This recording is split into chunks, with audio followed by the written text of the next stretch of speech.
السلام علیکم پیارے بچوں، تو آج ہم آپ کے لیے اسلام کی ایک ایسی شخصیت کا واقعہ لے کر آئے ہیں جنہیں جنت کی عورتوں کی سردار کہا گیا ہے۔ جی ہاں جی بچوں، تو آج ہم حضرت آسیہ کا واقعہ لے کر آئے ہیں جن کا ذکر قرآن پاک میں کیا گیا ہے۔ حضرت آسیہ رضی اللہ عنہا فرعون کی زوجہ اور اسلام کی عظیم شخصیت اپنے ایمان، صبر اور اللہ تعالیٰ کے ساتھ تعلق کی وجہ سے مشہور ہے اور 4 عظیم عورتوں میں سے ایک ہیں جنہیں جنت کی عورتوں کی سردار کہا گیا ہے۔ حضرت آسیہ فرعون جیسے ظالم حکمران کی بیوی تھی جو خدائی کا دعویٰ کرتا اور اپنے لوگوں پر طرح طرح کے ظلم کرتا، لیکن اس کے باوجود حضرت آسیہ کا دل حق کے لیے کھلا رہا، اور جب حضرت موسیٰ علیہ السلام نے حضرت آسیہ کو اللہ کا پیغام بھیجا تو حضرت آسیہ رضی اللہ تعالیٰ عنہا نے اللہ پر ایمان لے آئی۔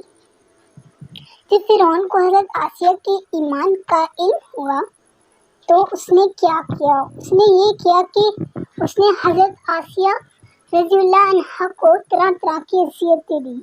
لیکن انہوں نے ہر تکلیف کو صبر اور اللہ تعالیٰ کی رضا کے لیے برداشت کیا۔ فرعون نے انہیں زمین پر باندھ دیا اور ان کے ہاتھوں اور پاؤں میں کھنگار دی۔ تو اس حالت میں حضرت آسیہ رضی اللہ عنہا نے اللہ تعالیٰ سے دعا کی،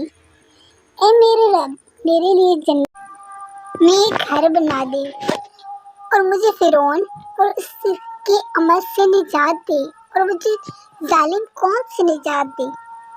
تو اللہ تعالیٰ نے ان کی دعا قبول کی اور ان کے لیے جنت میں اعلیٰ مقام تیار کیا۔ تو پیارے بچوں، حضرت آسیہ رضی اللہ عنہا کی اس پاک عمل کی وجہ سے تو اللہ تعالیٰ نے ان کے لیے ایک بہت بڑا مقام عطا کیا ان کو، اور